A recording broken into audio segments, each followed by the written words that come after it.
오늘은 어쨌건 2시간 동안 이제 반야신경 다 해드려야 되는데 뭐 그렇게 글자가 수가 많은 경전은 아니죠.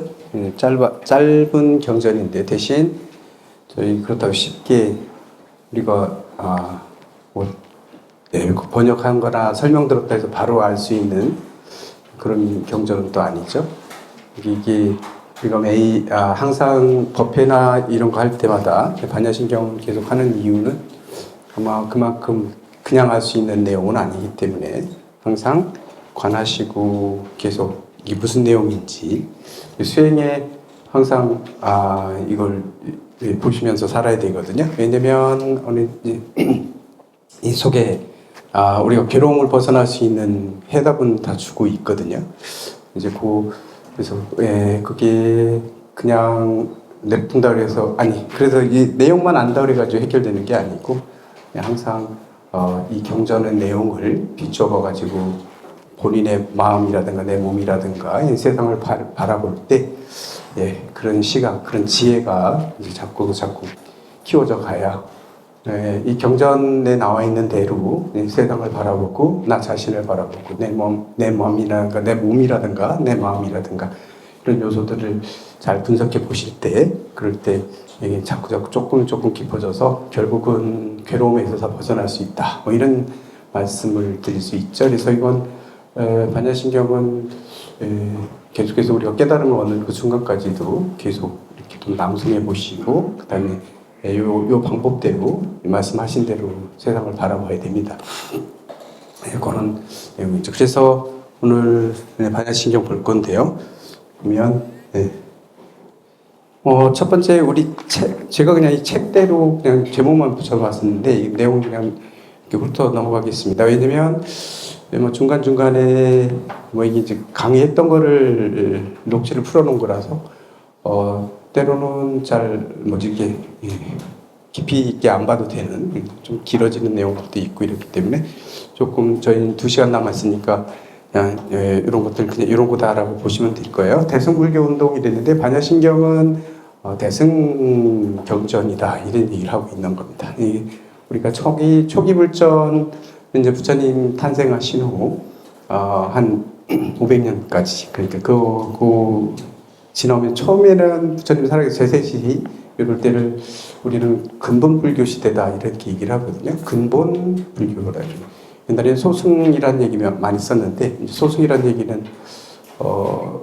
북구권에서 만들어낸 말이기 때문에요. 그거는 되게 싫어합니다. 어디야? 근본불교 아직 하고 있다는 건 아니고 이제 그 부처님 초기 때 그런 가르침에 따라서 열심히 그 근본적으로 상자부 불교 쪽에서 볼 때는 좀 기분 나쁜 말이 될 수 있거든요. 그래서 요즘에는 이게 원시불교라는 얘기도 안 맞아요. 원시불교라고 하면 뭔가 좀 요즘에하고 안 맞는 그런 것들처럼 느껴지기 때문에 그렇게도 안 되고요. 그렇다고 해서 근본불교라고 정도 하기도 하고 여러 가지를 부르는데 요즘에는 근본불교 이렇게 얘기도 많이 하는데요. 그 시대를 지나서 그 다음에 왜냐하면 불교가 처음 했을 때는 부처님께서 이 암경 같은 경우 보시게 되면 그냥 이 현실 세계에 대한 얘기들이거든요. 어떻게 살아야 되고 우리가 어떻게 마음을 써야 되고 이런 얘기요. 그러니까 서로 맞춰 살아가야 되는 게 도덕 규범적인 얘기도 많고 그런 얘기 속을 그런 말들로서 이제 풀어가는 건데요. 그러니까 나의 몸이라든가 내 있는 그대로를 우리가 제대로 파악해야만 거기서 벗어날 수 있는 길을 얘기할 수 있기 때문에 수행자 중심의 그런 수행자들한테 얘기해 주는 거고 그렇기 때문에 수행자들 어떻게 살아야 되고 어떤 마음 가지고 살아야 되고 뭐 이런 얘기들 도덕적인 관념이라든가 이런 것들이 아주 세세하게 설해지는 게 암경이죠. 그래서 오히려 암경을 보면 더 이렇게 이해가 잘 된다고 하실 수도 있죠. 근데 이제 서양 사람들도 암경 보면 더 이게 무슨 얘기인지 여기는 바로 우리 현실 얘기들 하고 있기 때문에 이런 시대를 우리는 근본불교 시대다 이렇게 얘기를 하죠. 그런데 그 다음에 부처님이 인멸하시고 나서 이제 종단이 안정화되면서 이제 많은 그 교리나 이런 것들에 대한 것들 연구도 많이 되고, 그리고 수행자들이 이제 수행을 하면서 또 모여 있다 보니까 이게 이제 교리가 발전되는 거죠. 여기에 대한 논의들 이런 것들이 많이 되다 보면, 그러다 보면 이제 세월이 바뀌다 보니까 세상도 바뀌고, 세상이 바뀌면 그 당시 계율로서 딱 정해놨던 것들이 조금 그 계율이 꼭 필요했던 계율들도 세상이 바뀌고 나면 이게 좀 그걸 중요하지 않은 계율이 될 수도 있고요. 이런 것들 생활이 바뀌고 이러기 때문에, 그래서 계율에 대한 그 해석 이런 것들이 조금 달라지기도 하고, 이러면서 이제 거기서 이제 약간의 이제 의견 충돌도 나고 이러다 보면 그래서 이제 파들이 갈라지는 경우 있죠. 뭐에 대한 해석을 어떻게 하느냐에 따라서 조금 달라지는 이런 것들이 있어요. 그 시대에 그러면서 또 교육 더 나아가가지고 교리에 대한 연구들을 되게 많이 하고, 그런 것들에 대한 수행자들끼리 그런 그 토론이나 이런 것들을 많이 하게 되면서 이제 교리가 엄청나게 발달합니다. 그래서 깊이 있게 논의가 되고 이러다 보니까 이제 이 시대는 불교학이 되게 발달하는 시대인데, 그렇다 보니 부파불교 시대라고, 그래서 파들이 많아서 거기에 대한 논의들을 하는 거죠. 부파불교 그 시기를 우리는 부파불교 시대라고 얘기해요. 이렇게 파들이 막 나눠져 가지고 얘기하는. 그러다 보니까 불교 역사 자체 여기 대승불교 운동이 이렇게 나왔기 때문에 대충 얘기 드리면, 그러다 보니까 일반 신도들한테는 이게 많이 뭔 얘기인지 모르는 불교가 돼버리는 거예요. 가서 얘기해도 뭐 공이 어쩌고 뭐가 있고 이런 얘기는 전혀 못 알아듣는 얘기가 되는 거죠. 일상생활하고 있는 불자들한테는 이게 뭐 알아듣지도 못하겠고 뭐 이런 얘기가 돼버리는 거죠. 그래서 괴리가 되는 거죠. 신도들하고 뭐 그런 이제 그렇게 자꾸 변해가니까 다시 이게 부처님의 근본 가르침으로 들어가야 된다. 왜냐하면 부처님께서 처음에 말씀하신 건 다 중생 구제를 위한 얘기였고, 중생들한테 어떻게 살아야 진리, 참되게 사는 길인지를 얘기해주고, 그들 구제가 목적이었는데, 그냥 진리에 대한 탐구, 진리에 대한 소수 사람들의 좀 뛰어난 그런 사람들이 이제 진리에 대한 그런 막 이렇게 갈망 이런 것들을 통해 가지고 너무 높이 있는 철학적인 종교로 자꾸 발이 매김해지니까 신도들하고는 거리가 멀어지게 되죠. 그래서 다시 부처님 근본 가르침 속으로 들어가야 된다. 그래서 이제 펼쳤던 운동이 바로 대승불교죠. 거기서 탄생된 게 이제 대승불교다 이렇게 얘기를 해요.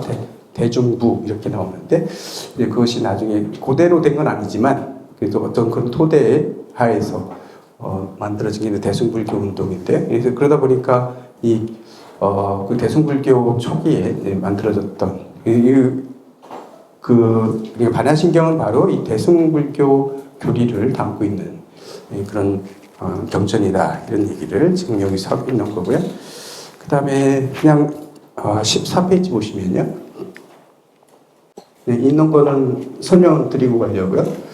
오시교라는 게 나와요. 오시교, 삼종, 삼관이 나왔는데, 여기 이제 대승불교에서의 그 가르침을 나누는 시거든요. 오시교라고 얘기하는 건 부처님 가르침을 뭔가요? 시대순으로 이렇게 나눠가지고 딱 이렇게 바뀐 거, 시대순으로 그런 시기를 나눈 거예요. 그래서 5으로 나눈 건데, 이거는 사실은 요 방법은 여러 가지가 있는데요. 여기 지금 오시교를 우리가 여기 써놓은 거는 오시교 이렇게 갖다 놓은 건데, 대충 우리들 보편적으로 알고 있는 이 오시교는 천태학에서 나온 것들을 많이 쓰거든요. 천태종에서 이 얘기를 하는 겁니다. 천태종에서만 나눈 게 되게 보편적이기 때문에 이게 지금 대중화가 됐어요.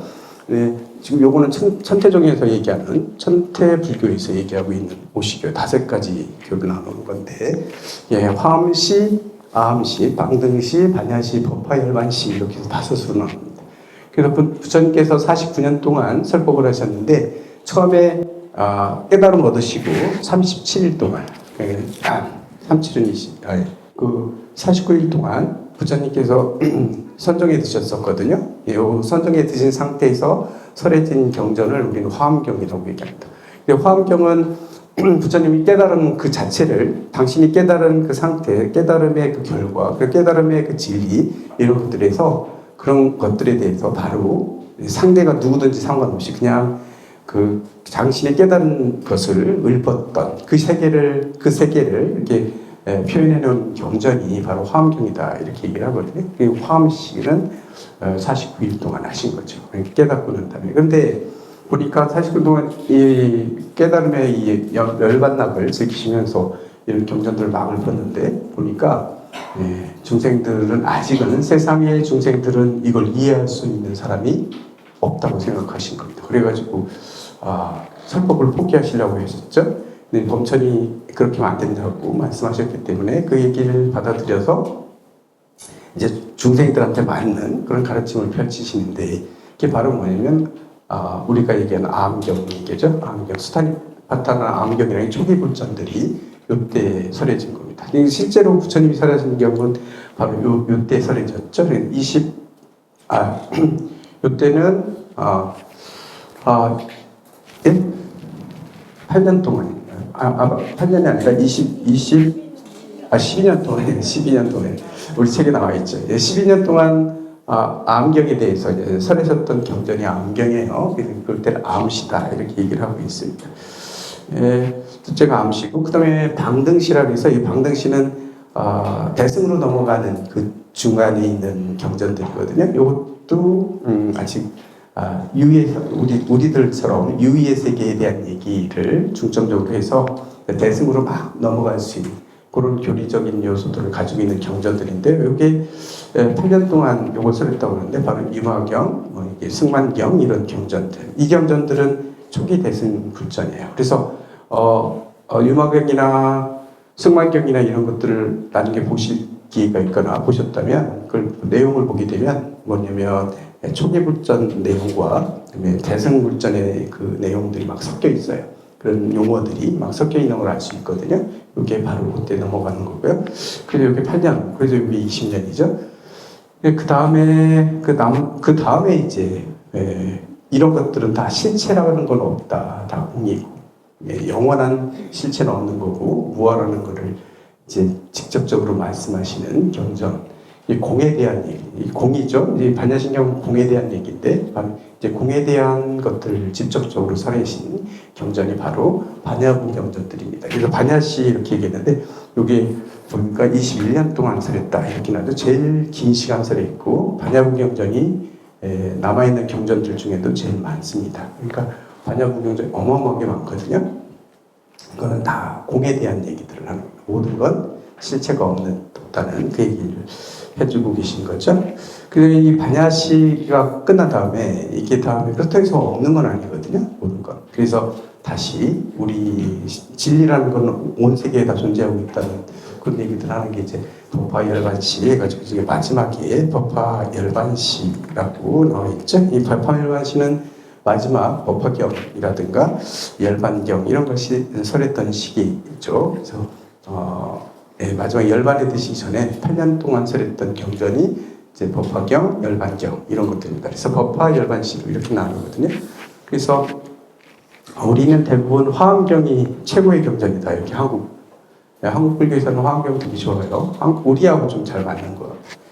그런데 비해서 일본은 법화경을 되게 숭상하죠. 법화경을 되게 많이 좋아합니다. 일본 사람들 성품하고 좀 맞는다 이런 얘기를 하는데 이게 이제 국민들의 그런 수준, 그다음에 그 국민들의 그 성품 이런 것들하고 좀 통하는 구석이 있죠.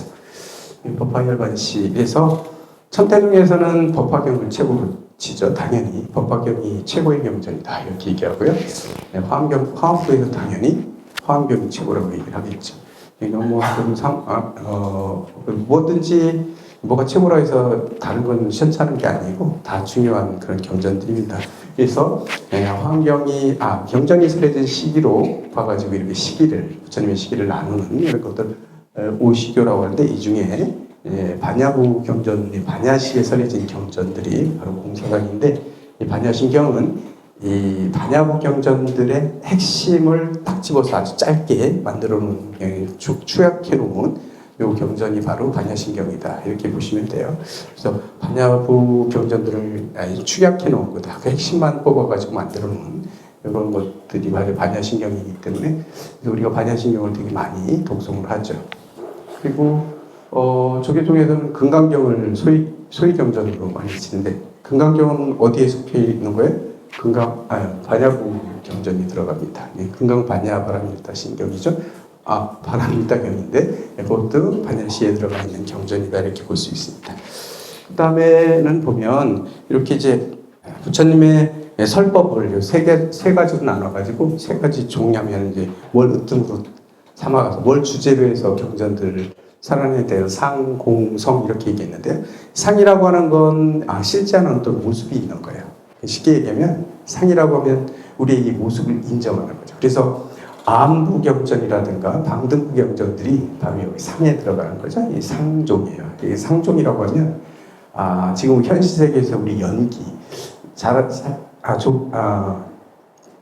선업을 많이 짓고 살면 복이 복을 받고 이런 내용들이라든가 어떻게 살아야 되고 우리가 사는 모습 이런 것들 모든 연기를 되게 많이 얘기를 하죠. 이런 것들 그러니까 실제로 우리의 지금 현실 속으로 우리가 존재하고 있는 이런 어떤 존재 이런 거에 대해서 인정하고 이런 것들에 대해서 어떻게 밝히고 어떻게 살아야 되고 이런 내용들을 상종이라고 얘기하면 그 다음에는 공이죠. 두 번째는 공이 나오면 근데 그렇게 잘 살겠는데 사실은 모든 건 실체가 없다. 영원한 그런 건 아니다. 이게 영원한 건 아니고 모든 건 다 실체가 없다고 관하는 거예요. 우리 눈으로 보이는 모습이 있긴 있지만 이거 영원히 존재하는 게 아니고 계속 변화 속에 있는 거고 모든 건 다 비어있다. 공이다. 이렇게 얘기하는 게 이제 다음에 공종이고요.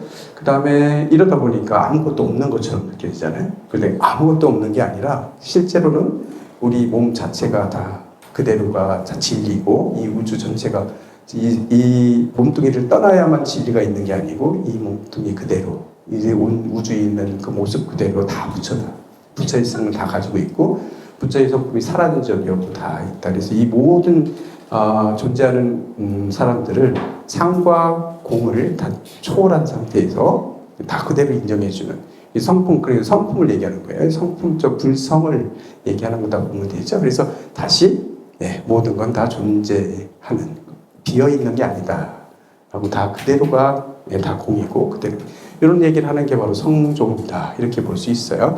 이렇게 이제 세 단계로 우리가 나눠서 얘기할 수도 있다. 그 얘기가 지금 우리 책에 다 쓰여 있는 거고요. 그 다음에는 상관이요. 세 가지 관법인데요. 불교에서 이 관법도 되게 중요하죠. 그래서 첫 번째는 공관이에요. 19페이지 보면 공관 이렇게 나왔어요.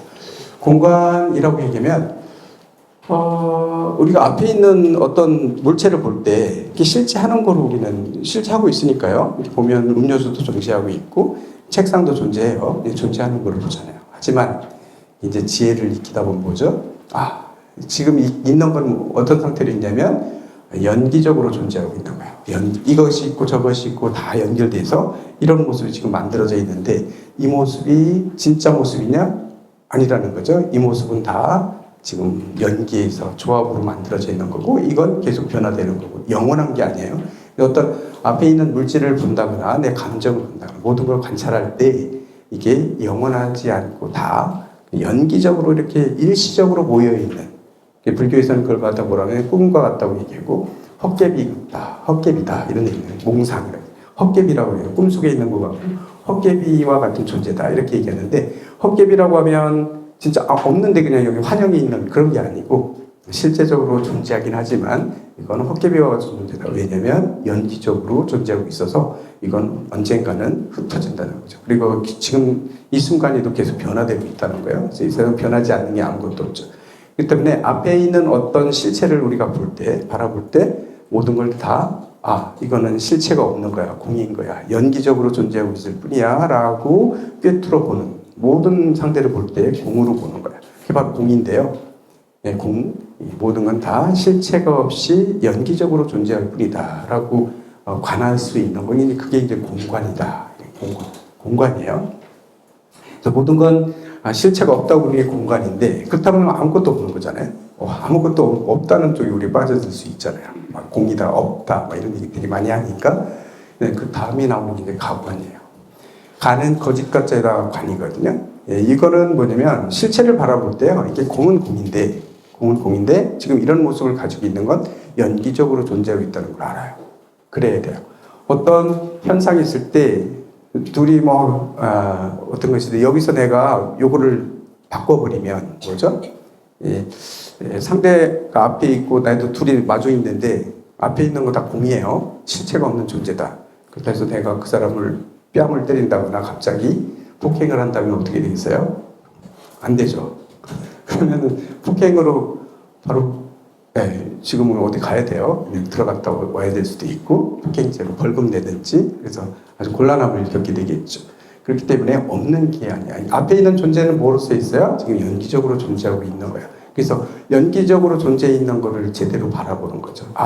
지금 이 앞에 있는 사람이 뭐 지금 사람의 형상을 가지고 있고 사람의 그런 마음을 가지고 다 상대도 되지만 이 실체가 아니지만 영원한 실체의 그런 모습도 아니고 앞에 있는 물질이 이런 것도 아니지만 그렇다고 해서 없는 건 아니거든요. 없는 건 아니고 연기적으로 존재하고 있어요.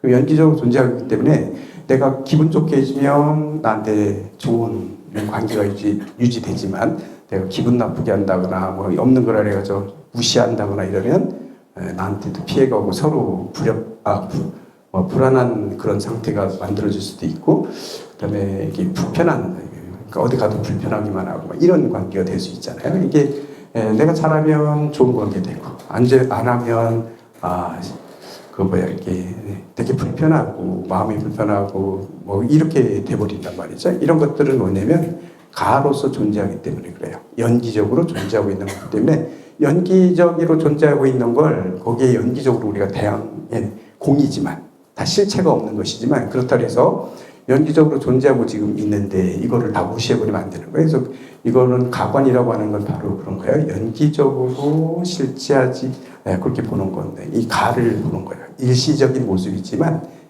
이런 것들을 다 연기적으로 이렇게 바라볼 수 있어야 되거든요. 여기 이제 가관입니다. 공간에 조금 추가된 게 가관이죠. 이제 가관. 한문이 가짜이기 때문에 그러니까 빌릴 가짜하고 거짓 가짜라고 쓰기도 하고 빌릴 가짜라고 쓰거든요. 그래서 예전에는 여기 나자를 뒤에다 붙여가지고 이렇게 하기도 하거든요. 그러면 가짜나다 이렇게 얘기하는 가짜나라고 하면 진짜네가 따로 있는 것처럼 보이잖아요. 가짜와 진짜를 얘기하는 게 아니고 일시적인 나요. 일시적으로 연기적으로 지금 존재하고 있는 나. 색소상행시 이 5가지로 지금 결론적으로 만들어져 있는 상태. 이 상태에 나는 나로 보잖아요. 이 나는 진짜 내가 아니라는 진짜 내가 아니라고 또 일시적으로 존재하고 있는 모습일 뿐이지 이 모습이 영원한 그런 존재는 아닌 거죠. 그렇게 보는 게 이제 가관입니다. 얘기할 때도 그런 겁니다. 그래서 가짜다 진짜다 이렇게 따지면 안 되고 그렇지만 표현해 놓는 거는 그렇게 많이 표현하기 때문에 어른들 본문이나 이런 걸 때 막 그렇게 얘기하실 때 이제 그 아무리 가짜라고 얘기해도 가짜 진짜에 대비되는 가로 보시면 안 되고 그렇게 좀 인식을 하셔야죠. 자꾸 이렇게 보시다 보면 나중에 이제 자연스럽게 그렇게 보시게 될 거예요. 가관입니다. 그 다음에 요거 뭐냐면 공관이나 가관 그렇다고 해서 모든 건 다 실체하지 않는다고 하는 공에 빠져서도 안 되고 공만 가지고는 해결이 안 돼요. 가관, 현실 속에 있어 그런 연기적인 그런 것들에만 너무 초점이 맞춰줘도 안 되죠. 그래서 결국은 뭐냐면 공과 가를 뛰어넘는 이 둘에 치우치지 않는 어느 한쪽에 치우쳐서 바라보지 않는 공간으로 바라보는 동시에 가관으로 볼 수 있는 이 둘을 다 반대 개념인데 서로 반대 개념처럼 보여지지만 이 둘을 다 믹스한다는 거죠. 그렇죠? 둘을 다 초월했다고 봐야 되는데 이 2가지를 다 그냥 자연스럽게 바라보기 치우치지 않고 그런 거죠. 초월한 그런 관법 이것을 우리 뭐라면 중도관이라고 얘기합니다. 이게 중도관이에요. 둘을 섞어놨다고 얘기하면 안 되죠. 옛날에 부처님은 둘을 섞어서 중안으로 가는 것을 중도라고 얘기 안 했고 2가를 다 뛰어넘는 그런 단계 다 관계없이 그런 초월한 상태를 우리는 중도다 이렇게 얘기를 하거든요. 그래서 부처님께서 깨달으신 그 진리를 뭘 깨달았냐면 연기라고 얘기하고 그 연기관을 깨달았다고 말씀하시기도 하고 그다음에 고객이 연기를 깨달았다는 건 뭐냐면 중도를 깨달았다는 얘기다. 부처님이 깨달은 건 중도를 깨달았다 이렇게 말씀을 하죠. 네, 그런 얘기를 하고 있는 게 바로 네, 중도관이에요. 그래서 삼관의 이게 수행 단계에서 우리가 갖는 관법이에요. 이렇게 뭔가를 바라볼 때 관하는 방법이 공관, 가관, 중도관 이렇게 돼 있다. 이렇게 보시면 되고요.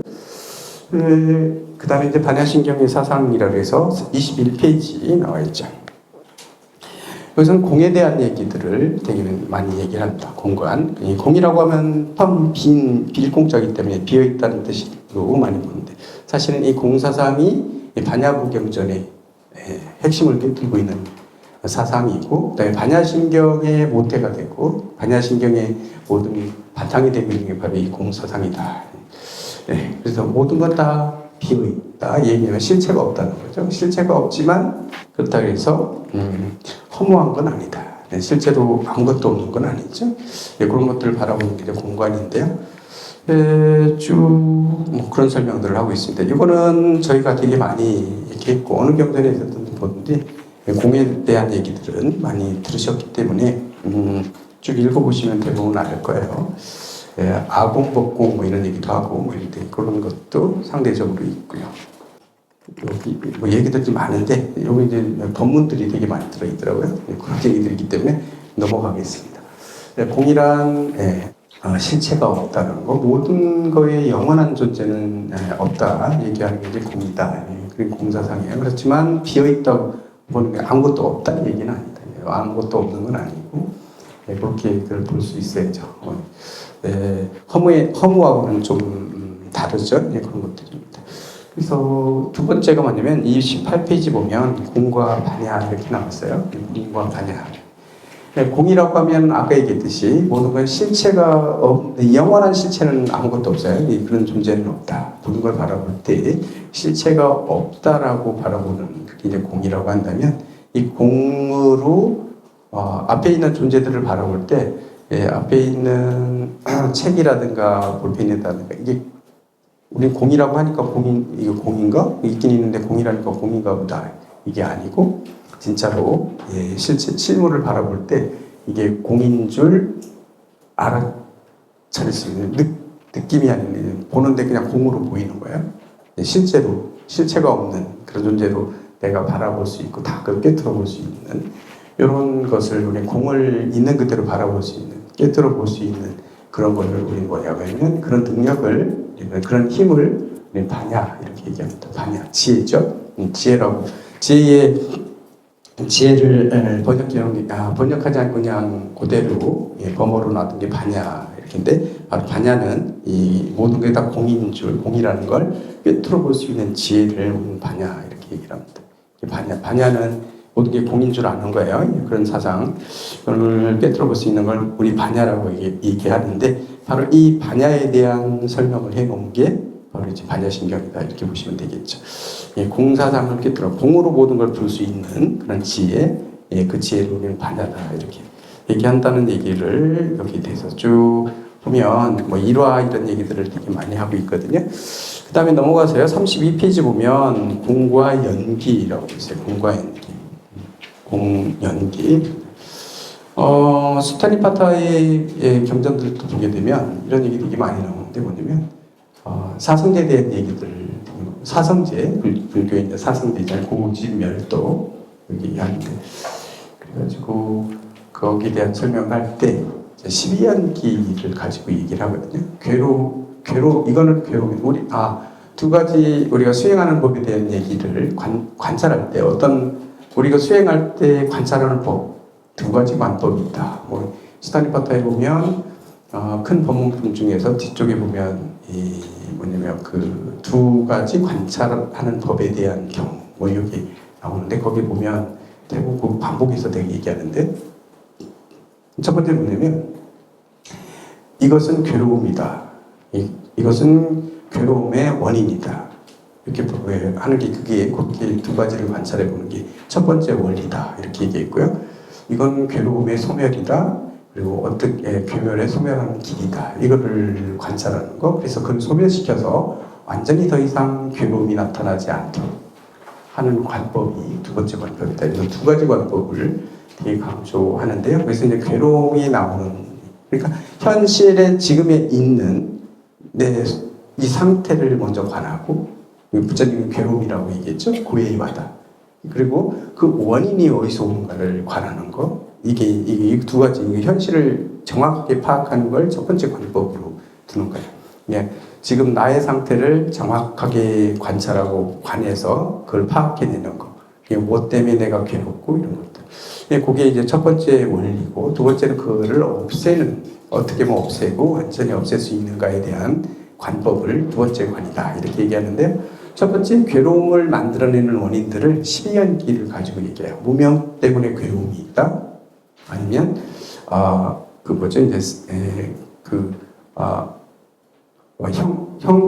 취향들, 애착 때문에, 애착이 말미암아서 괴로움이 있다. 괴로움이 만들어지는 원인들을 12연기 하나하나를 얘기해가지고 그것들을 가지고 설명을 해내거든요. 길어요. 그러다 보니까 얘기하는데, 이런 것처럼 공과 연기는 이렇게 반대 개념 같지만, 연기하고 반대. 연기는 이 세상에 모든 존재하고 있는 것들, 우리 부처님의 기본 진리, 깨달으신 그 연기 하면 이 세상이 지금 현재 존재하고 있는 것들에 대한 실상에 대한 얘기를 하고 있다면, 공이라고 하면 그런 건 다 실체가 없고 다 공인 거야. 다 평등하게. 공 아닌 건 아무것도 없어. 라고 얘기하는 거라서 두 개가 반대 개념 같지만 사실은 그렇지 않다는 거죠. 여기서 얘기하는 게 바로 그겁니다. 이 연기가 바로 공 그대로 공임을 얘기하고 있는 이런 얘기들을 하고 있는 게 바로 여기서 얘기하고 있는 것들이라고 볼 수 있겠죠. 그 다음에 넘어가 보면요. 반야신경을 네 부분으로 나눴다. 여기 4분 구조로 나눴다고 얘기를 하는데요. 보면 아마 우리 제일 뒤쪽에 보면 반야신경을 한문으로 실어놨죠. 138페이지. 138페이지 보면 반야신경을 이렇게 해놨는데, 그죠? 138페이지요. 네, 우리 책 138페이지 제일 뒤쪽으로 가보시면 반야신경이 있어요. 한문으로 반야신경을 실어놨을 건데, 보셨나요? 관자재 보살 행심 반야 바람이다시 조견 우원 계공 도 일체 보액, 이걸 총설이라고 얘기해요. 이 반야신경의 핵심이에요. 여기까지가. 여기에 대한 여기까지가 핵심적인 내용이거든요. 그러니까 여기 첫 번째 반야의 주된 뜻 되는데 여기까지가 그 부분이라는 얘기거든요. 여기가 한 줄에 그 관자재 보살 행심 반야 바람이 다시 조견 우원 계공 도 일체 보액, 여기까지가 반야신경의 주제입니다. 주의 뜻이에요. 주 뜻이고, 이거를 좀 더 이제 나눠서 이제 좀 더 설명해 주는 부분이 그 뒤부터죠.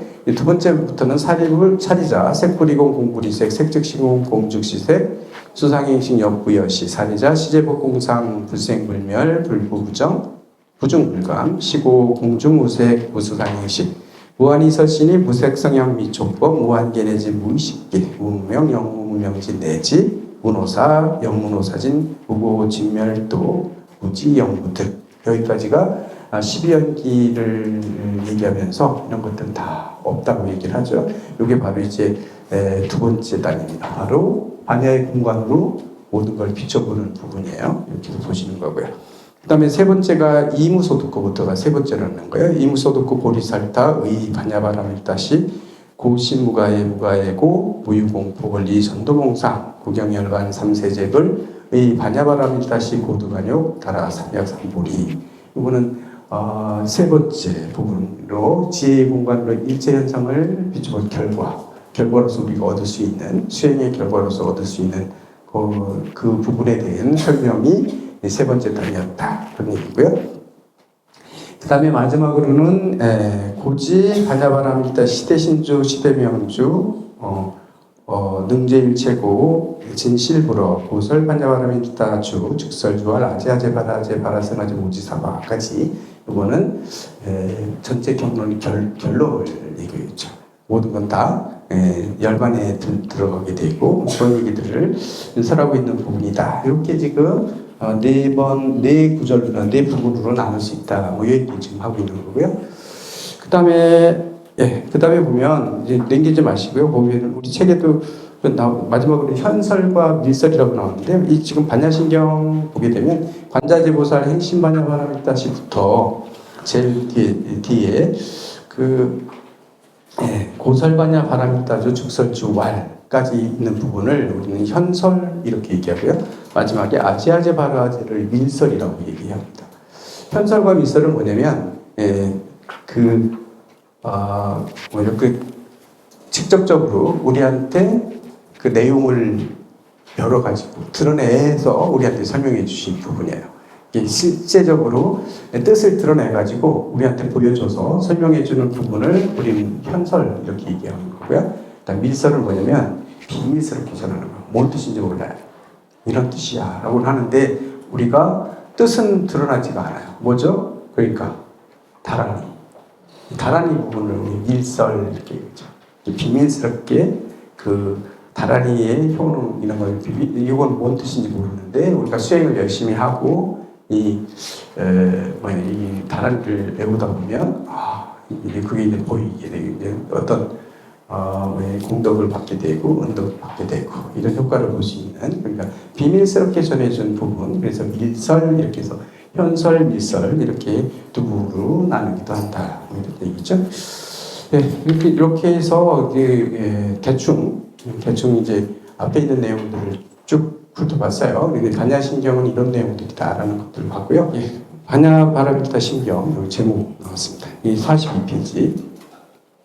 모든 경전은 제목에 대부분 모든 뜻이 담겨 있거든요. 제목을 우리가 해석해 보면 제목에서 이 경전이 뭘 얘기하는지 주제나 아니면 이런 것들도 다 볼 수가 있는데 42페이지 한번 보죠. 그러면 마하반야 바라밀다 신경이 경의 제목입니다. 마하는 우리가 얘기할 때 크다라는 얘기죠. 마하연 하면 대승 얘기할 때는 마하연 이렇게 얘기하거든요. 마하 하면 크다는 매우 크다는 뜻이거든요. 이 크다는 건 그냥 작은 거에 대한 상대 개념으로 크다는 게 아니라 모든 걸 다 포함하고 그럴 때 이 대자를 써요. 그래서 절대의 대를 얘기합니다. 마하 그렇기 때문에 이거를 놔두기 저거하게 할 수 없어서 뭐라 했냐면 마하면 한글 대라고 번역하지 않고 그냥 마하라고 번역해 놓은 거죠. 그냥 번역 안 하고 그냥 음으로 그냥 가져온 겁니다. 반야도 마찬가지죠. 반야는 아까 지혜였고요. 바라밀다는 뭔가요? 바라밀다는 도피안이라고 해가지고 이쪽에서 좀 건너간다 뭐 이런 뜻을 가지고 있는 건데 그 바라밀다는 그래서 피안에 이른다, 피안으로 간다 뭐 이런 뜻도 되고 뭐 이런 뜻. 그래서 우리가 육바람이 얘기할 때 이 바라밀다 이렇게 얘기하잖아요. 그래서 마하반야 바라밀다 심경 이렇게 얘기했거든요.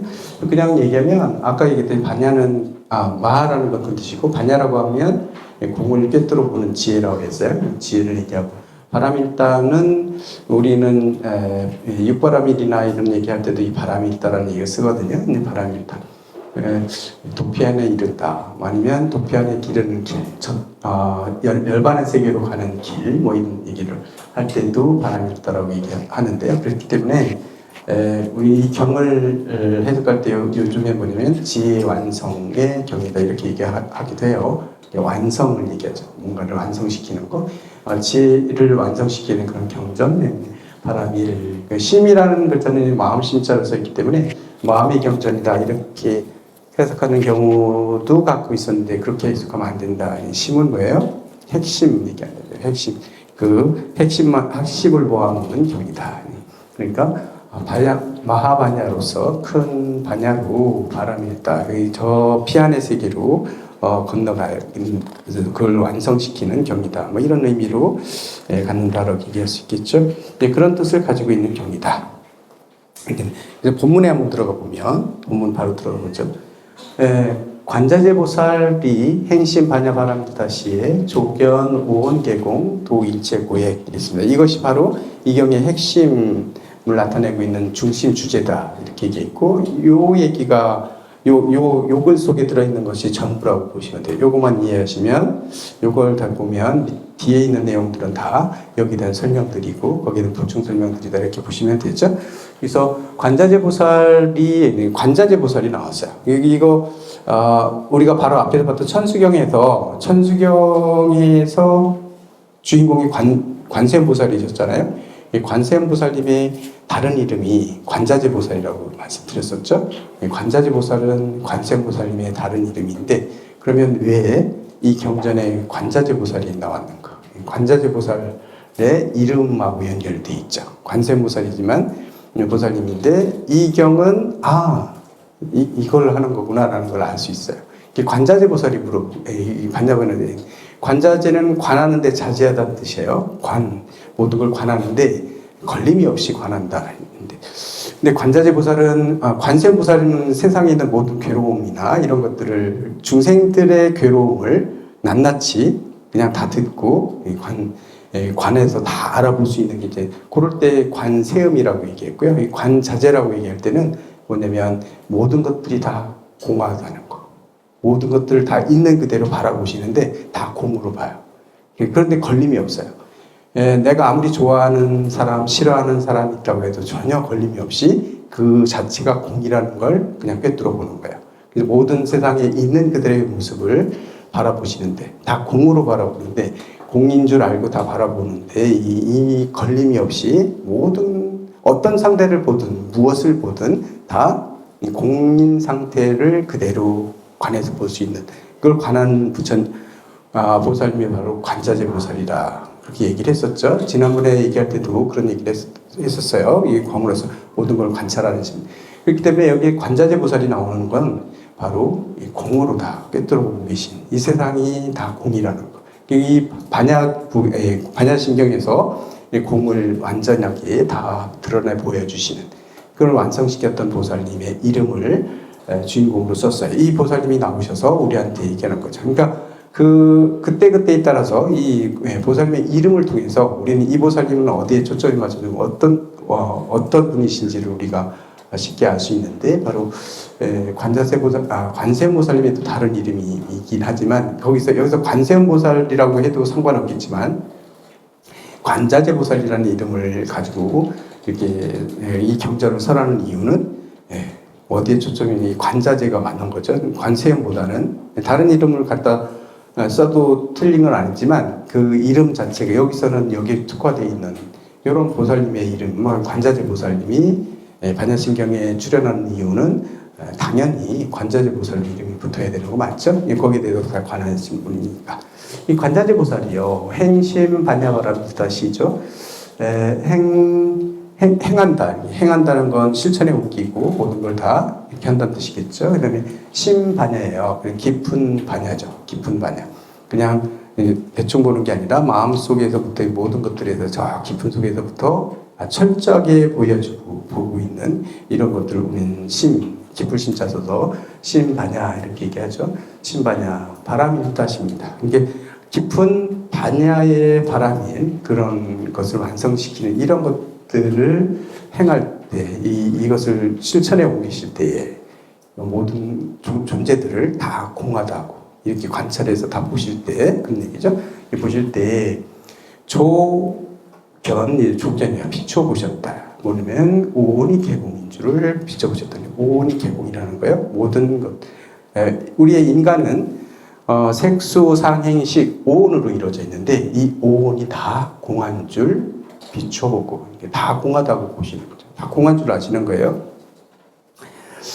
색이 공하다 이렇게 보는 것도 있고, 색이 공하고, 대부분 우리 보면 이 뒷부분에 나올 때 이제 여기에 대한 구체적인 다른 각도에서 설명을 내시면서 이제 제일 먼저 뭐가 나오냐면 색즉시공 공즉색이 나오잖아요. 뒤에 바로. 근데 색에 대한 얘기들만 이렇게 많이 나오고, 그 다음에 뭐에 대한 얘기를, 수상행식은 그냥 퉁쳐서 또한 그러하니다 이렇게 얘기를 했거든요. 그러다 보니까 대부분 우리가 바라보는 게 색이 공한 줄은 쪽에 초점이 맞춰져 있어서 색이 공하다고 느끼는데 수상행식이 공하다고 얘기하고 있는 건 강구하는 경우가 되게 많죠. 예. 수상행식 되게 중요합니다. 수상행식도 공한 거예요. 근데 우리는 그거는 공하다고 생각 안 하는 경우들이 있어요. 하다 보면 좀 이렇게 그렇지 뭐 그걸 똑같다고 했는데 근데 수행하는 데 있어서 이걸 다 공하다고 바라봐서 관을 해야 되거든요. 예를 들어서 그런 거예요. 우리 몸뚱이가 색으로 이루어졌잖아요. 일단 몸뚱이 물질적으로 있는 걸 우리는 색이라고 얘기하거든요. 보면 어떤 형상을 가지고 있고 형체를 가지고 있어요. 이런 건 다 색이에요. 형체를 가지고 있어서 두 개를 부딪혔는데 두 개 부딪혀가지고 서로 장애 소리가 난다거나 아니면 부딪혀서 이렇게 서로 뚫고 이렇게 서로 이렇게 융합되지 않는다거나 뭐 이런 것들이 있죠. 이게 어떤 형태를 가지고 있는 건 다 색이죠. 색. 우린 다 몸을 가지고 있잖아요. 예. 지수와 풍으로 이루어지는 우리 몸뚱이를 가지고 있어요. 근데 그냥 몸뚱이는 그냥 육체일 뿐인 거죠. 여기 이걸 사람이라고 이게 육체만 가지고 있으면 사람은 아니죠. 죽은 사람도 색은 가지고 있어요. 이미 돌아가신 분이라고 하더라도 법신은 아직 남아 있을 때 그럴 때 이건 색이거든요. 색인데 그때는 우리는 사람이라고 얘기 안 하잖아요. 돌아가신 분 같은 물론 이제 남았기도 이제 저거 하지만 이제 진정으로 살아 있을 때 우리가 이제 인간 이렇게 얘기하지만 그렇지는 않은 상태잖아요. 색만 남았어요. 근데 이 색이 이제 흩어지잖아요. 이게 색이 인간은 아닌 거죠. 이게 색은 공이에요. 공하다는 걸 알아요. 이게 계속 손가락 이렇게 계속 변화되고 있는 공이다. 이게 색은 공이라고 얘기하는데, 근데 가끔씩 우리가 실수하는 게 뭐냐면, 그럼 이 공인 줄 아는 뭐 그런 놈은 그게 진짜인 줄 알았는데 놈은 누구냐 이러면서 이럴 때 있잖아요. 근데 그럴 때도 거기서 보면 수상행식도 다 공한 거거든요. 색, 수상행식도 다 공하다고 우리는 봐야 되는데 그 식을 가지고 나라고 생각하면 안 돼요. 상을 가지고 나라 생각하면 안 되는 거죠. 예. 그런데 우리는 식을 나라고 생각하는 경우들이 있어요. 이렇게 그것도 정확히 바라봐야 돼요. 정확히 모든 게 다 색, 수, 상행식은 다 공이래요. 여기서 보면 오온이 다 공인 줄 비추어 봤다. 그랬죠? 색만 공한 게 아니라 수도 공이에요. 수라는 건 뭐죠? 수온은 감수작용이잖아요. 수는 딱 맞는데 서로 부딪혔는데 뭐냐면 기분이 좋다거나 소름이 끼친다거나 기분이 나쁘다거나 뭐 이런 것들 있잖아요. 이게 수온이 감수작용이죠. 감수작용이라서 뭔가 부딪혔을 때 내가 느낌이 있죠. 좋다거나 싫다거나 아니면 좋지도 싫지도 않거나 이런 것들이 있는데 이 작용 이걸 우리는 수온이라고 얘기하거든요. 정신적인 것에 네 개를 정신적인 것에 포함시키고 육체는 세 개 하나로 이렇게 분리시키기도 하지만 몸과 마음으로 얘기할 때는 수상행식은 마음이다 이렇게 얘기하기도 하지만 그렇지만 그 안에서도 분명히 부처님은 네 개로 나눠져 있다. 하나씩 나눠져 있는데 수호는 뭐냐면 그런 감각들을 받아들이는 그런 느낌들이거든요. 이게 수호. 근데 그것도 다 공이라는 거예요. 실체하지 않다는 거죠. 수. 내가 지금 기분이 되게 좋았어요. 예를 들면 그런 거죠. 깜깜한 데서 이렇게 이렇게 부딪혔는데, 이렇게 손이 서로 스쳤는데 되게 짜릿하고 기분이 좋았다. 깜깜한 데서 그랬어요. 예. 근데 그 느낌이 진짜냐?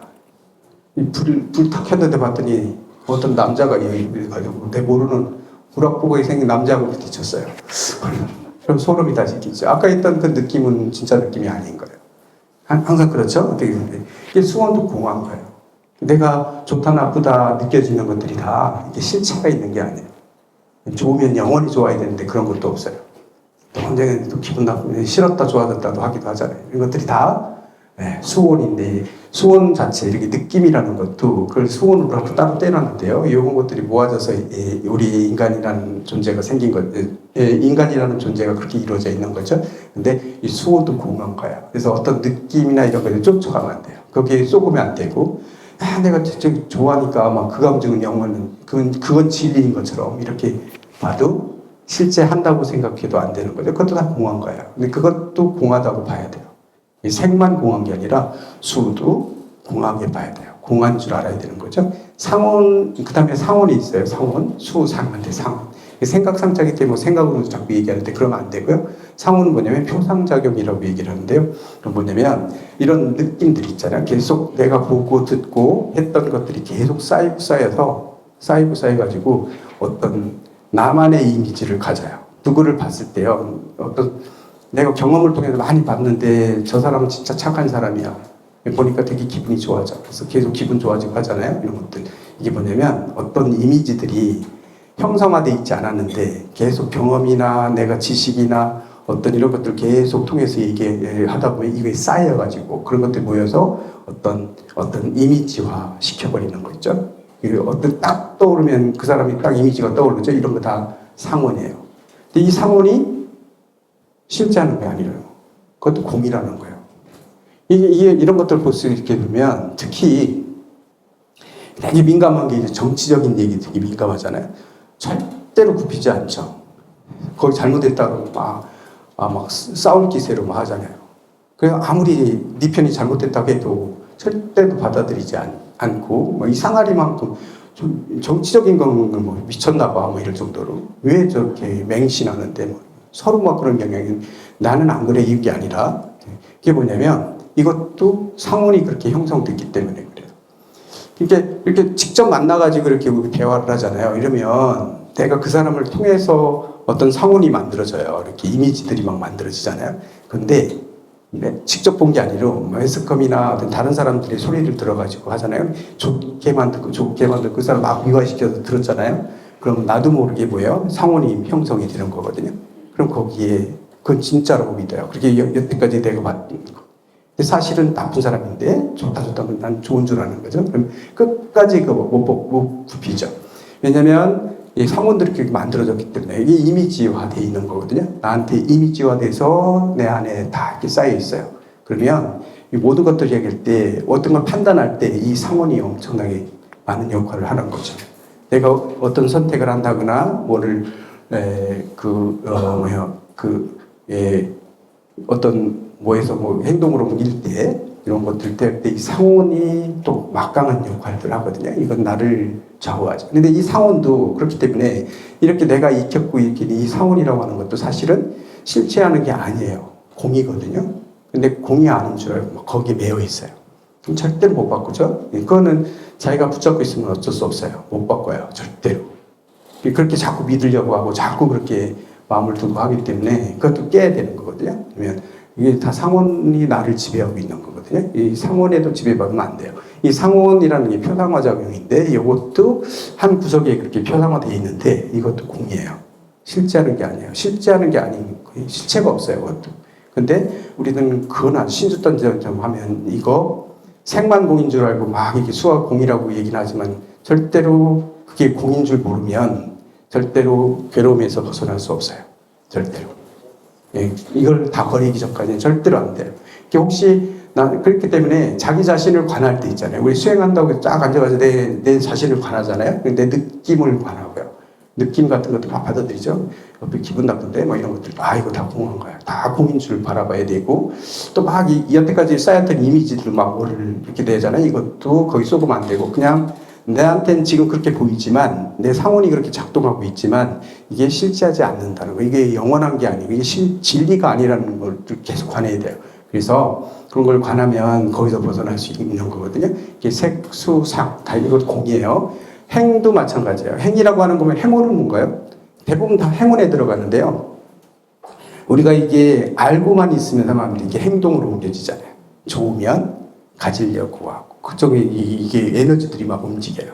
무의식 속에서도 내 의식에서만 그런 게 아니라 무의식 속에서도 내가 가지고 있는 그런 관념 이런 것들에 의해 가지고 나도 모르게 그런 쪽으로 행동이 옮겨지고 움직여져요. 뭔가를 판단하고 이렇게 만들어내는 것들은 다 행운이 하는 것들이거든요. 이것도 어떤 그런 에너지가 작동하고 있는 것도 다 공이에요. 실제하는 게 아니에요. 거기도 끌려가면 안 되죠. 그래서 색소상행 이 네 가지가 종합적으로 우리는 판단을 해요. 이렇게 봤을 때 지금 이 현상에서 닭꽃을 봤을 때 야, 저 꽃이 이쁘다라고 내가 판단하잖아요. 지금 이 순간에 하얗고 빨간 저 꽃이 되게 마음에 들고 예쁜데 라고 인식하는 건 뭐에서 그렇게 인식이 되는 거예요? 여태까지 내가 가지고 있는 색수상행에 의해서 종합적으로 만들어진 걸 종합해서 내가 인식을 하는 거예요. 그래가지고 지금 이 순간 알아차리는 그 시기, 시곤이죠. 근데 이 시곤에도 속으면 안 되는 거죠. 이게 내가 판단하고 있는 게 다 옳은 건 싫지 않냐. 이것도 다 벗어나야 돼요. 진리를 보려면요. 그래서 이 네 가지, 다섯 가지 오온이 다 공이라고 볼 수 있어야 돼요. 다 공이라는 걸 봐야 되는데 이 공인 줄 모르기 때문에 문제가 생기는 거죠. 이게 다 공이라고 조견, 비추어 본다는 거예요. 반야바라밀다를 실천해 보길 때, 관제제 보살이 반야바라밀다를 실천에 옮기고 있을 때, 그 수행을 하고 있을 때, 이 관제제 보살은 어떻게 했냐면, 모든 색뿐만 아니라 수도, 상도, 행원도, 시곤도, 모든 것들이 다 공하다는 것을, 다 실체가 없이 이렇게 그런 것이라는 것을 조견, 비춰보고, 그걸 다 비춰봐야 돼요. 명확하게 이렇게 공인 줄 알아야 되는 거죠. 이렇게 비춰보고, 건널도자입니다. 그죠? 일체 고액입니다. 일체는 모든 것이죠. 모든 고액, 괴로움, 어떤 고난, 아니면 문제점, 뭐 이런 것들이죠. 이런 것들을 다 건너느니라. 건넜다. 그러니까 여기에 뭐냐면, 이게 이제 핵심이고 그렇다고 말씀드렸는데, 결국 뭐냐면, 우리가, 부처님께서 출가하신 이유도 이제 고해의 바다에서 벗어나기 위한 거죠. 생로병사의 이런 고통에서 벗어나는 일이 없을까. 이거를 탐구하고 그걸 수행하기 위해서 그 수행을 하신 거잖아요. 모든 중생들이 괴로움에서 벗어날 수 있는 길은 없는가. 그래서 수행을 통해서 그걸 찾으신 거잖아요. 그 길을 찾아 나셨던 거거든요. 결국은 괴로움에서 벗어나기 위한 방법을 찾아서 출가하고 수행에 나섰던 것이기 때문에요. 결국은 우리의 모든 목적은 뭐냐면 이 괴로움에서 벗어나는 거거든요. 괴로움에서 벗어나는 길을 찾는 건데 바로 그 길을 여기서 얘기해 주고 있어요. 왜냐면 그 방법은 바로 오온이 모두 공하다는 것을 정확하게 꿰뚫어 봤을 때 고통에서 벗어날 수 있다는 거거든요. 근데 아직도 난 괴롭고 고통스럽고 막 이런 것들은 아직도 우리는 거기에 매여 있기 때문에 그래요. 이 공한 건데도 불구하고 공하다고 완벽하게 깊이 공한 줄을 내 체감적으로 봐야 되는데 그렇지 않고 매여 있어요. 여전히 누가 좋고 싫고 뭐 이런 것들 있잖아요. 어쩔 수 없이 뭐 그런 것들이죠. 그 얘기를 하고 있는 것이다. 원효 스님이 구법 여행을 가시다가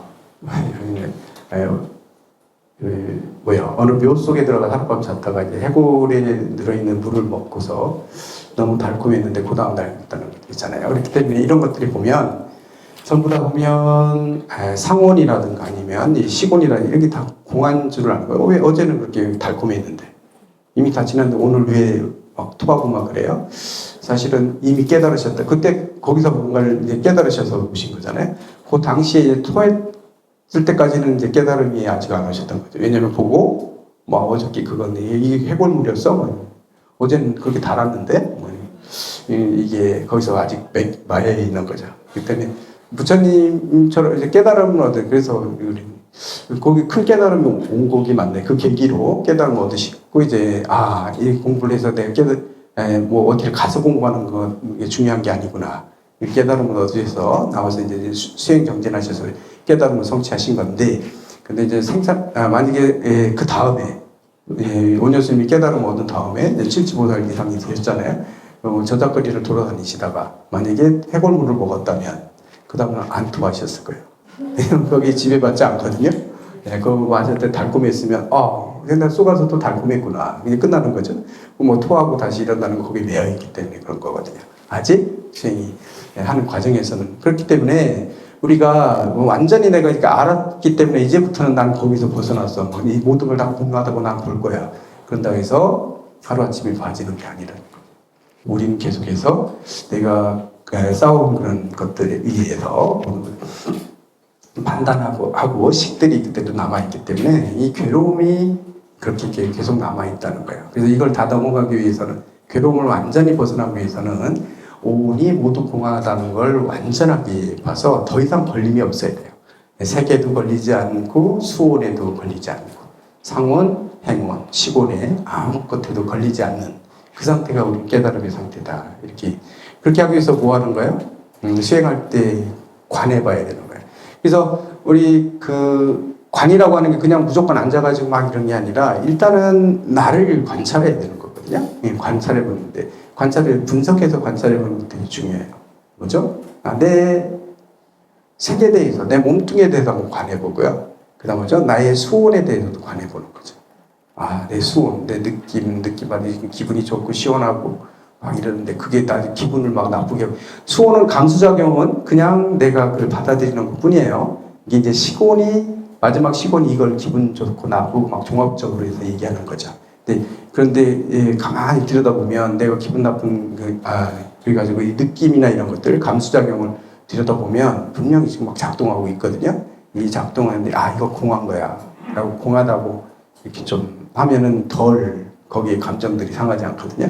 상온, 그때까지 내 경험이나 이런 걸 통해서 이미지 뭐 이런 걸 가지고 내가 또 하는 그런 것들도 분석해 보고요.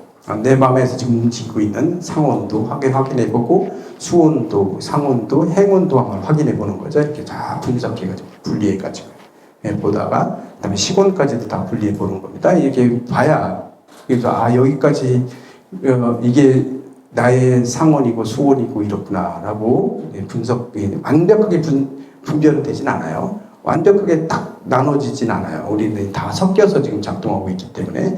그렇지만 분석해서 보면서 하나하나에 대해서 이거 다 공하다고 자꾸 관하는 겁니다. 관해보는 겁니다. 그러다 보면 이게 다 공하기 때문에 어떤 것이 딱 작동했을 때 벌써 알아요. 느낌에 의해서 그렇다는 건 벌써 부딪혔을 때 좋은 느낌, 나쁜 느낌 거기에 개의치 않게 돼요. 이거 지금 느껴지는 게 수온에서 이런 걸 느꼈는데 이렇게 느꼈구나. 이거 다 공한 거야 라고 하는 거죠. 이런 식으로 이제 수행을 하다 보면 이 모든 게 다 공하다고 보여져서 다 보게 되면 그 다음에는 바로 더 이상 어떤 두 번째로 어떤 좋고 나쁘고 이런 어떤 기분이 나쁘고 이런 것들이 만들어지지 않기 때문에 그래서 일체 고액이죠. 그런 것들이 일체 고액을 건너게 될 수 있다. 이렇게 얘기하는 거죠. 관자재 보살의 행심 반야 반함일다. 요게 관자재 보살이 반야 반함일다를 행할 때에 핵심은 요거예요. 오온이 모두 공한 줄 비추어 보고 그렇게 하면 완전히 이게 완성이 됐을 때는 일체 고액을 건너게 되느니라. 지금 그 얘기를 하고 있는 거죠. 깊은 지혜로서 오늘 그 다음에 나가볼게요. 요거 쭉 나왔고요. 그 다음에 여기가 이제 핵심 서론 부분이었고. 그 다음에는 이제 우리 책의 68페이지입니다. 68페이지 사리자여 색불이공 공불이색 색즉시공 공즉시색 수상행식 역부여시 이렇게 돼 있어요. 먼저 사리자를 불렀어요. 지금 설법하고 있는 건 누구죠? 관자재 보살이거든요. 관자재 보살님이 이렇게 하고 있어요. 아까 관자재 보살님은 그런 의미를 갖기 때문에 이 모든 건 다 공하다고 진리를 있는 그대로 장애 없이 다 관찰할 수 있는 분, 그런 이름을 가지고 있는 관자재 보살이 나와서 설법해 주시는데, 이 법문을 듣는 사람은 누구냐면, 물론 모든 사람이 다 법문을 들어야 되지만, 듣게 되지만, 사리자를 부르고 있어요. 사리불 존자를 얘기해요. 사리불 존자는 10대 제자 중에 뭐죠? 뭐 제일이죠? 지혜 제일이잖아요. 그러니까 여기 당연히 지혜 제일인 제자한테 얘기를 하죠.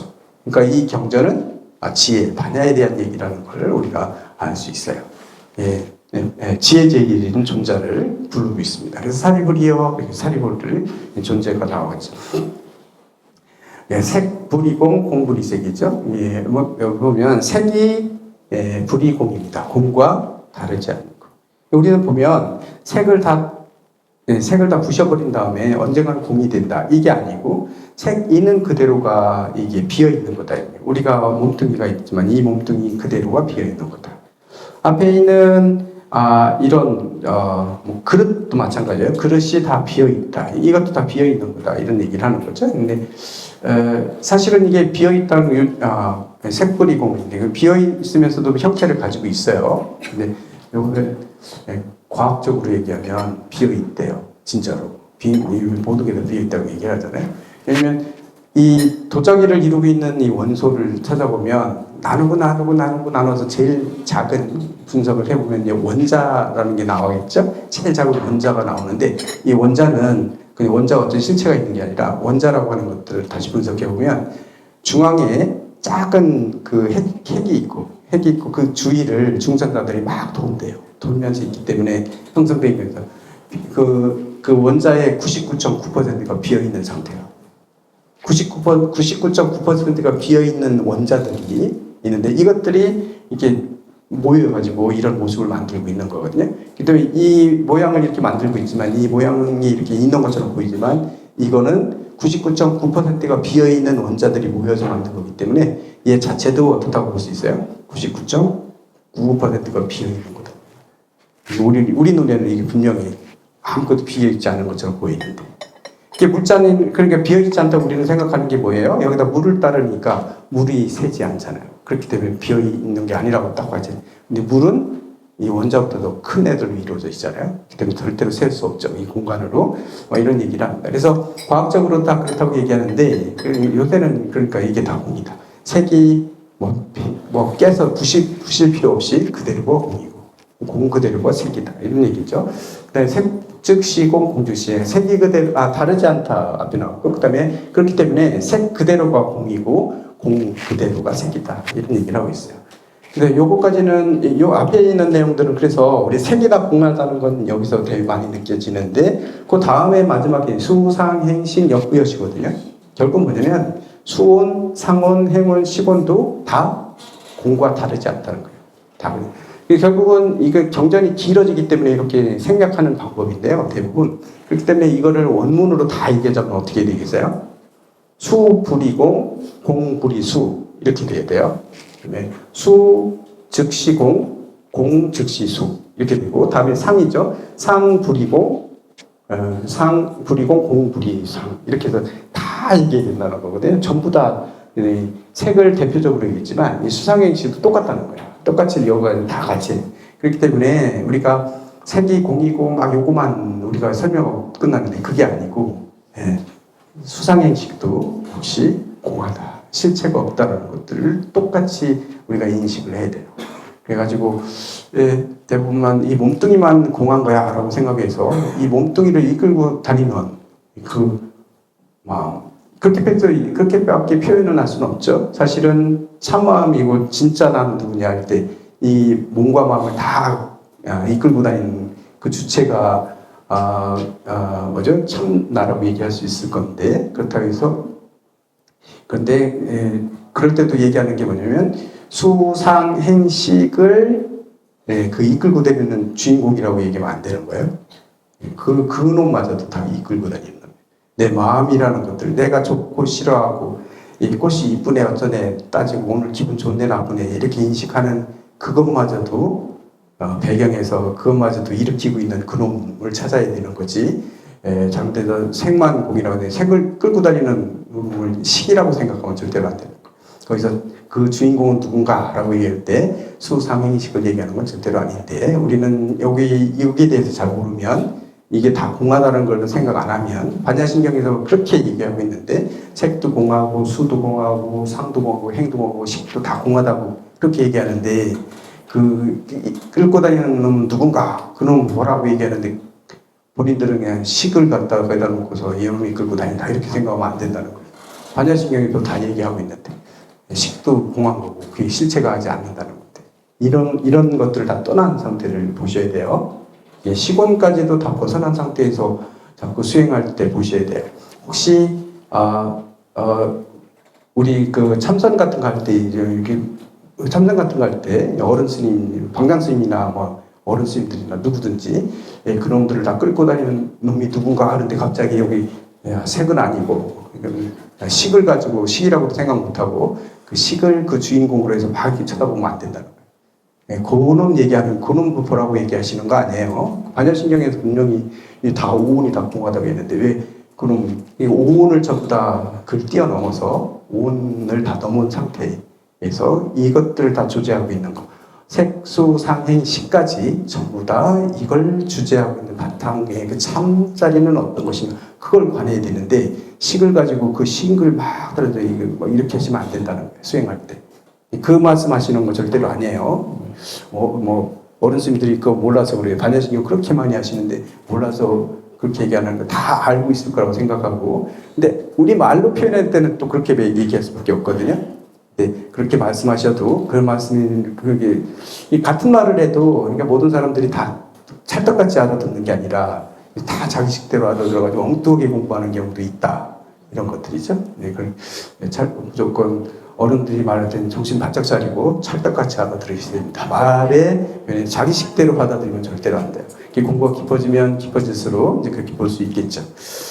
예전에 시간 조금 남았으니 옛날에 보면 그런 생각이 나는데 농담 삼아서 이렇게 얘기할 때 많잖아요. 도반 스님하고 얘기하는데 막 얘기를 좀 다르게 이제 표현을 해가지고 바로 알아듣게 얘기를 안 하고 좀 말실수를 해가지고 좀 길게 얘기했는데, 근데 돌려서 얘기한 건데 다 못 알아들었어요. 같이 계셨던 보살님 다 못 알아듣고 막 이랬는데, 그래가지고 제가 나중에 보니까 근데 그게 아니었잖아요. 다른 얘기인데 이렇게 알아들었잖아요. 그래가지고 같이 있는데 도반 스님하고 다 같이 있는데 개떡같이 말해도 찰떡같이 알아들으셔야죠. 네, 그랬거든요. 아무리 개떡같이 말해도 찰떡같이 알아들으셔야 되죠. 뭐 이렇게 얘기했는데, 얘기해놓고 보니까 입이, 그렇죠. 내가 그 뜻으로 얘기한 거 아닌데, 도관이 개떡같이 얘기했다는 게 되잖아요. 말한 사람 엄청 기분 나쁠 수 있잖아요. 순간적으로 입이 이렇게 나왔는데, 그 뜻으로 얘기한 거 아니면 막 웃으려고 막 웃고 이래가지고, 그냥 같이 웃자고 해서 그렇게 얘기했는데, 갑자기, 도관 눈치를 막 봤거든요. 혹시, 개떡같이 얘기했던 얘기가 돼버리네? 그런 의미가 아닌데, 이것처럼 말이라고 하는 건 다, 그래서 가끔씩 막 누가 뭐 기분 나쁘다고 막 하면 그 서운하다고 생각하지 마시고, 왜 그렇게 얘기하는지 한번 들어보셔야 됩니다. 내가 그런 의도로 얘기한 건 아닌데, 그래, 미안해. 이렇게 얘기를 해야지. 내가 뭐였는데, 나 그런 뜻 아니었는데, 뭐 싸움 사이에 그러면 이제 친해질 사람이 없어요. 나는 그런 뜻으로 얘기 안 했는데 네가 그렇게 알아들었지 막 이러면서 그러면 안 되는 겁니다. 사람마다 다 자기 식대로 알아듣고 있어요. 말을 안 들여요. 그래서 오히려 그렇게 얘기해주면 고마워요. 너 그렇게 얘기해 막 이러면 속으로만 이렇게 오해하고 그냥 넘어가면 그런 것들이 쌓이면 나중에 서로 사이가 틀어지고 이러더라고요. 그런 것도 오히려 그렇기 때문에 말을 직접 해주는 사람들이 오히려 고마울 수 있어요. 그렇게 얘기하면 그 자리에서 바로 풀어버릴 수 있잖아요. 그거 아니었어. 이렇게. 그러면 오래 갈 수 있습니다. 그러니까, 상대가 얘기했는데 되게 기분 나쁘게 들렸으면 솔직하게 기분 나쁘면 솔직하게 오래 가려면 솔직하게 얘기해야 되지. 근데 이런 뜻이야? 아닌데. 만약 그런 뜻이면, 사과받아야 되고. 그래서 하는 게 좋습니다. 그래서, 오늘은 여기까지 보겠습니다. 여기까지 봤습니다. 여후여시. 그래서, 오온이 공한 줄 알면, 모든 고통에서 벗어날 수 있다. 여기까지 봤습니다. 다음 시간에 마무리하고요. 어쨌건 그동안 미리 말씀드리면 긴 시간 걸렸는데 다음 시간에 마지막으로 한 번 더 뵙겠습니다. 오늘 여기서 끝내죠.